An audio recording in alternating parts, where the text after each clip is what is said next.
The film begins by showing two men driving on an unnamed, desolate road in an unknown location. Both men are covered in blood and appear to be in a state of panic. During the drive, one of the men glances at a photo of his daughter before noticing something mysterious hovering in the distance. Although it is quite terrifying, he chooses not to alert his companion, thinking he might just be hallucinating. Shortly after, the two men, identified as Mitch and Jack, stop at the nearest rest area and enter a cafe where they are greeted by a girl named Sutter, who works as a cashier.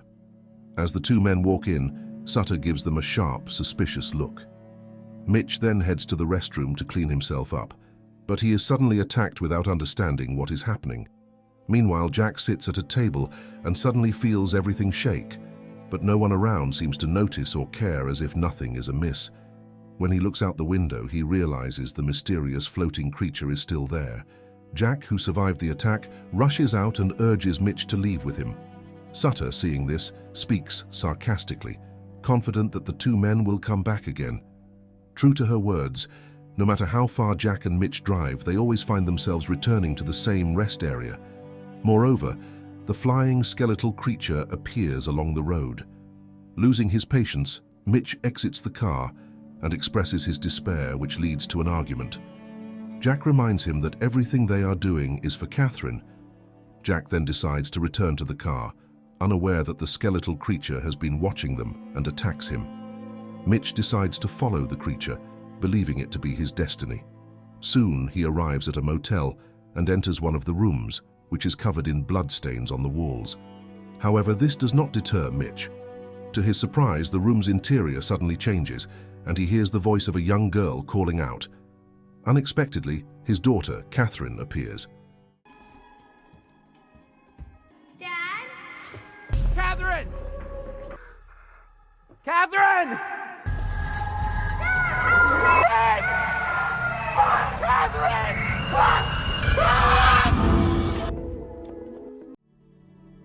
In the same motel, but in a different room, three girls named Sadie, Eva, and Kim are shown.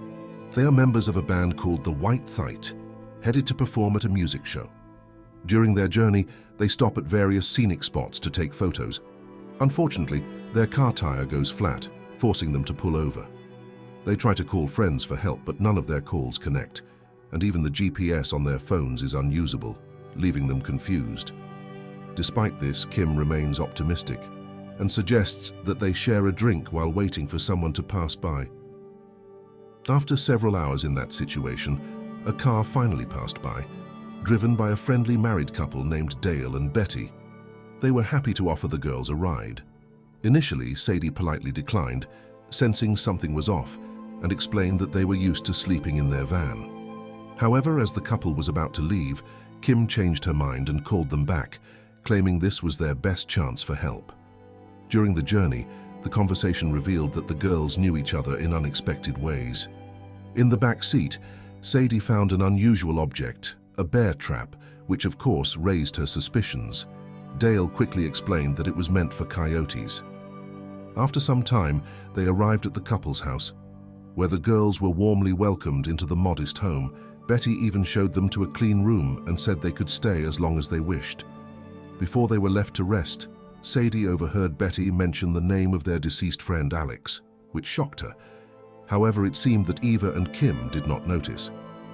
While looking around the room, Sadie expressed her concern about staying there, but her friends brushed it off, suggesting they should relax and enjoy the amenities.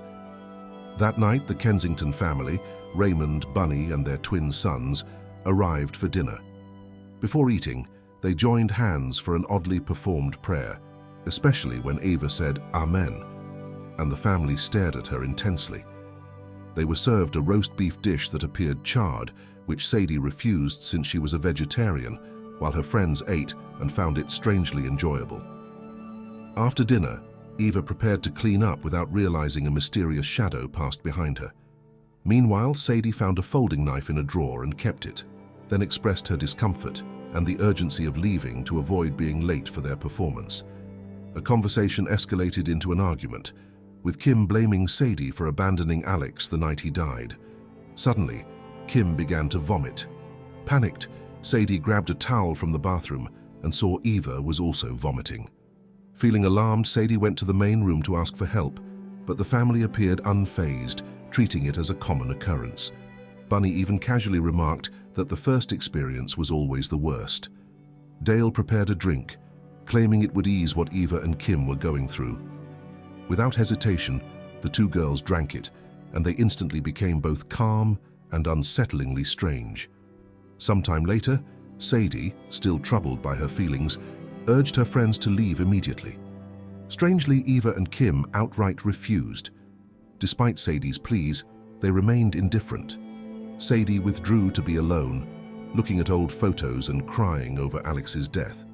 Soon she returned to the room and saw the twins standing motionless outside the window. Terrified, Sadie quickly shut the window and gripped the folding knife she had found, preparing to defend herself. She tried to stay awake but eventually fell asleep. A nightmare about Alex jolted Sadie awake, and she realized Eva and Kim were no longer in the room. Peering through the window, she saw her friends following the two families toward a bonfire, seemingly participating in a strange ritual. While chanting, Betty, Dale, Bunny, and Raymond marked Eva's and Kim's foreheads with their blood, and suddenly, Eva's and Kim's eyes transformed, resembling those of the others. Sadie, who had been watching from the bushes, accidentally stepped on a trap, and her scream drew the attention of the cult. They ordered Eva and Kim to capture and drag Sadie. A terrifying vision of Alex's ghostly form sent Sadie fleeing to the highway, hoping for help. Meanwhile, a man named Lucas was driving while talking to his wife, Claire, on the phone. He was distracted, helping her decide on outfits, and didn't notice Sadie in the middle of the road. In shock, Lucas stopped and got out of his car to check on Sadie, who was barely clinging to life. He quickly called 911 for assistance, but realized he had no idea where he was, and his phone's GPS failed to work. The operator decided to connect Lucas to emergency medical services. It didn't take long for a certified medic to answer the call and guide Lucas to the nearest town. Left with no choice, Lucas followed the instructions and soon arrived at an eerily empty city hospital. He carried Sadie inside and realized the facility was entirely deserted. Lucas tried reporting this to the medic on the phone, but they offered no solution. After passing through several empty rooms, Lucas stopped in an operating room where he laid Sadie down. Suddenly, Sadie's knee shattered, causing her lower leg to detach. In a state of panic, Lucas could only follow the instructions given by the medic over the phone, who directed him to intubate Sadie. Lucas managed to find a tube and insert it into Sadie's mouth. At the same time, an unexpected third voice claimed to be a professional surgeon and began instructing Lucas to take further actions, such as pressing on her lungs and making incisions.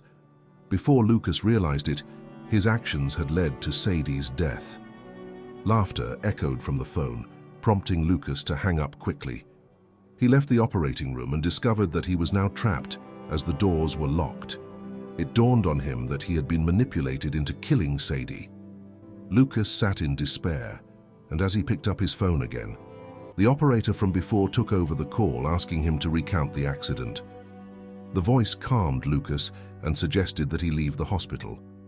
The operator also advised him to change into new clothes and switch to a different car to make it seem as though none of the horrific events had ever happened.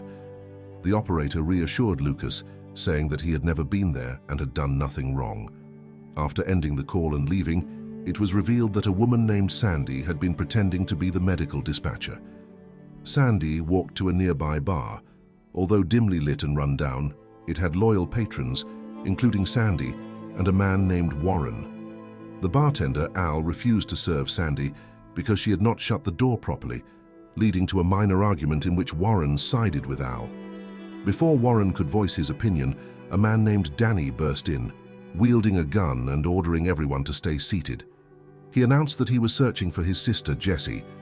Pointing the gun at Warren and showing him a photo of Jessie proved fruitless, so Danny turned his attention to Al and questioned him about a familiar tattoo.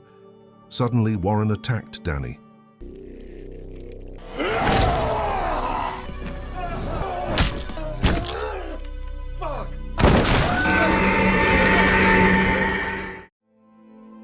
Danny, proving he was serious, threatened to kill anyone who stood in his way. Only Al responded, saying he knew about Jesse, which led Danny to take Al hostage and force him to drive down a long road. Eventually, they arrived at a mini-mart and stopped at the back. Al claimed Jesse was inside.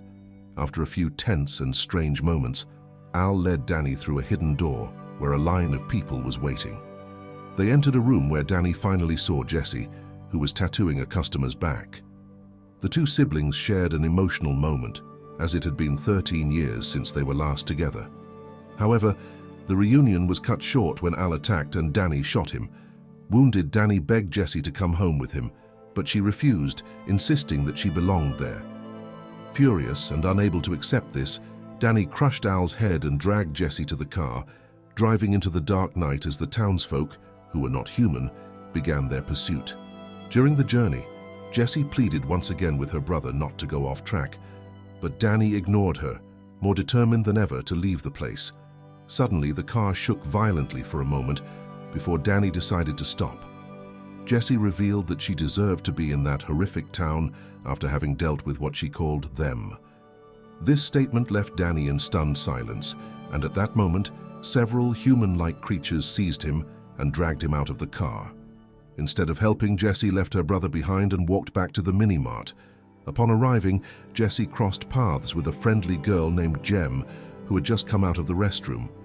Jesse was not pleased to see her and quickly dismissed her. Jem then approached her parents, Kate and Daryl. From their conversation, it was revealed that Jem had just graduated from school and was enjoying her last days with her parents before starting college in another city. After their chat, someone watched the family from a distance as they got into their car and drove away. Sometime later, the family arrived at their rental house, which had a pleasant atmosphere. While Jem unpacked, Kate and Daryl prepared dinner in the kitchen, talking about Jem's readiness for college. Suddenly there was a knock, though Daryl couldn't see anyone outside. This made the family uneasy. Daryl then spotted a masked person approaching and immediately felt threatened, urging Kate to call the police. When he checked again, the masked figure was closer, heightening their fear. The knocking grew more aggressive, and the family looked for a safer way out through a window but retreated when two more masked men blocked their path. The lights went out, followed by the intruders breaking in. Jem got separated, while Daryl and Kate hid behind a table, only to be captured and beaten until they were unconscious. Meanwhile, Jem hid in a closet, managing to stay safe and return to the main room. The intruders stared at Daryl for a long time, making him realize he knew them.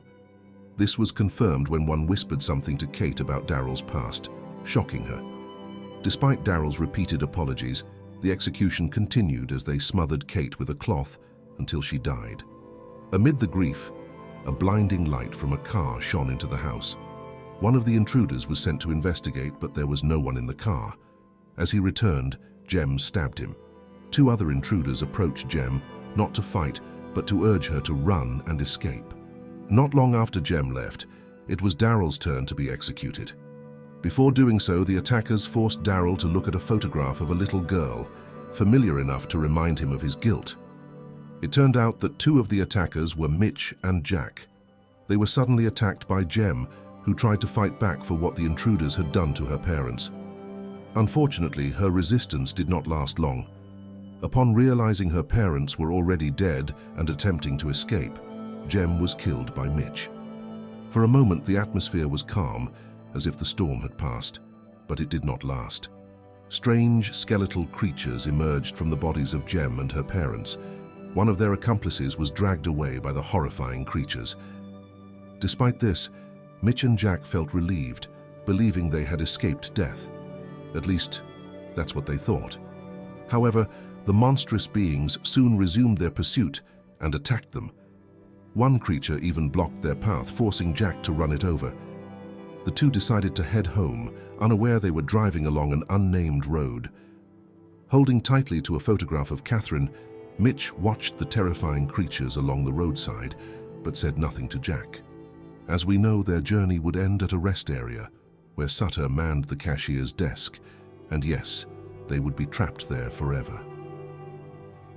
A film presenting an interconnected collection of horror stories set on deserted roads in the middle of the desert, This movie weaves together 5 different tales that merge into one narrative.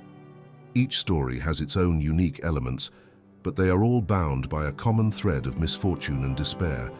To fully understand, we need to revisit each segment and plotline.